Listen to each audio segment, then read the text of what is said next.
दोस्तों नमस्कार, शुभ दोपहरी। कैसे हैं आप सब? आज हम एक विषय पे अपनी प्रतिक्रिया देने आए हैं। हमारे पीछे आप देख रहे होंगे ये खुसरू बाग, और मैं यहाँ से जा रहा था तो मुझे ये जगह अच्छी लगी तो सोचा उस विषय पे प्रतिक्रिया एक नई सी जगह पे देंगे।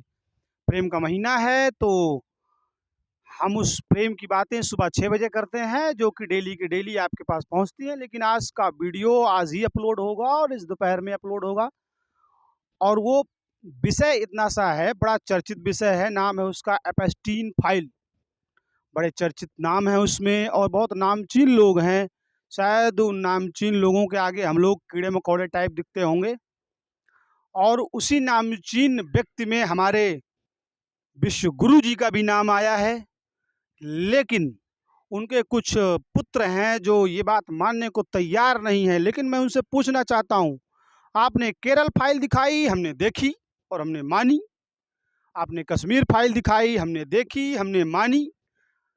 तो साला एपस्टीन फाइल साला तुम काहे नहीं मान लेते? हमने दो दो फाइल मानी थी, तुम एक मान लो।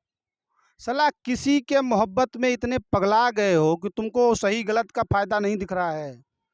सो कोई व्यक्ति देश के ऊपर होगा, कोई व्यक्ति संविधान के ऊपर होगा, कोई व्यक्ति क्या समूची 140 करोड़ जनता के ऊपर हो जाएगा। वो हमारे नौकर हैं, उनको हमने वहाँ अपॉइंटमेंट किया है एक बेसिक सैलरी के साथ। तो उनको इतना बैठाओ सर पे कि वो तुम्हारे सर पे हग ना दें, कि जिससे तुम्हारा सर गंदा हो जाए। हैं? विगत 10 साल में जितना विपक्ष की बुराई सरकार ने नहीं की, उतना साला चूतिया जनता कर रही है। भर भर के बुराई कर रही है, और ये देश के लिए गंदा है और देश की जनता के लिए गंदा है। एक मजबूत देश के लिए एक मजबूत पक्ष का होना जरूरी है, एक मजबूत विपक्ष का होना जरूरी है। धर्म की जय तभी होती है जब अधर्म कभी ना कभी किसी कोने में विद्यमान रहता है। हम सुख का अनुभव तब करेंगे जब कहीं से हमको दुख मिलेगा। इसीलिए सिद्धार्थ बुद्ध बन गए थे, क्योंकि उनको दुख सुख का अनुभव नहीं हो रहा था। जीव के होने के बाद ही स्वाद का अस्तित्व है, जब जीव ही नहीं तो स्वाद कैसा। लेकिन अंध भक्तों की वजह से किसी को समझ में ही नहीं आ रहा है। तुम उसको अपना बाप बना बैठे हो। अरे थोड़ा तो फर्क करो ना भैया। किसी का नाम लेके एक एक एक पर्सनली एक व्यक्ति अखंड भारत हो गया, एक व्यक्ति सनातन हो गया, एक व्यक्ति हिंदू हो गया, एक व्यक्ति राष्ट्र हो गया, कि उसके पीछे इतने पागल हो गए हो कुछ दिखाई नहीं दे रहा है।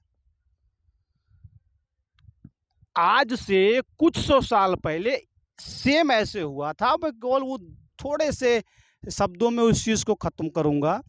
एक आदमी आया था जिसने मुगल की स्थापना की, और आज मैं मुगलों के किले के पास बैठा हूँ इसलिए ये बात कर रहा हूँ। नाम था उसका बाबर, और बाबर को बुलाया था बहिंचोद यहीं के एक आदमी ने। वो आया और यहीं पे लड़ा, यहीं पे वो इस्टेब्लिश हुआ। एक उसने युद्ध लड़ा था, बयाना का युद्ध, फरवरी 1527 में। किसके खिलाफ? राणा सांगा के खिलाफ। मेवाड़ के राणा सांगा ने ही उसको बुलाया, और फिर उन्हीं के खिलाफ उसने युद्ध लड़ा। लेकिन वो हारा, और उसके एक महीने बाद एक युद्ध फिर हुआ, 15 या 16 या 17 मार्च 1527 को। और उस युद्ध में राणा सांगा बाबर से बुरी तरह हार गए।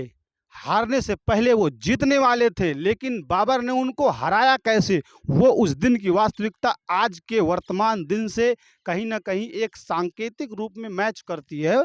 और वो मैच ऐसे करती है कि बाबर को पता चल गया कि मैं युद्ध हारने वाला हूँ, और उसने एक नारा दिया जिहाद का, और उसने लोगों से कहा कि धर्म के लिए युद्ध लड़ो।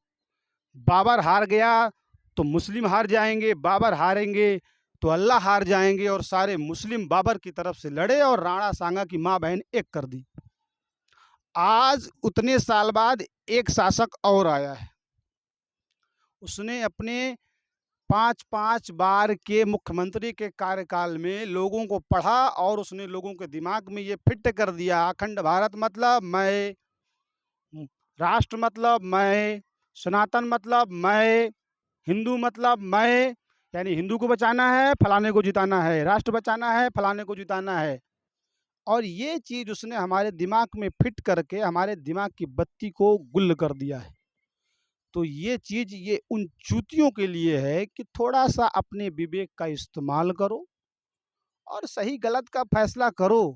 किसी का अच्छा होना ज़रूरी है। हमने एक बात आपसे कही थी, मैं आज से 10 दिन पहले मैंने एक कविता डाली थी दाल मंडी पे, उसका एक अंतरा मुझको याद आ रहा है कि कातिया आया हमें डराने, हम काशी को ले आए और काशी ही बन बैठा कातिया, हे प्रभु जी हम कहाँ जाएं।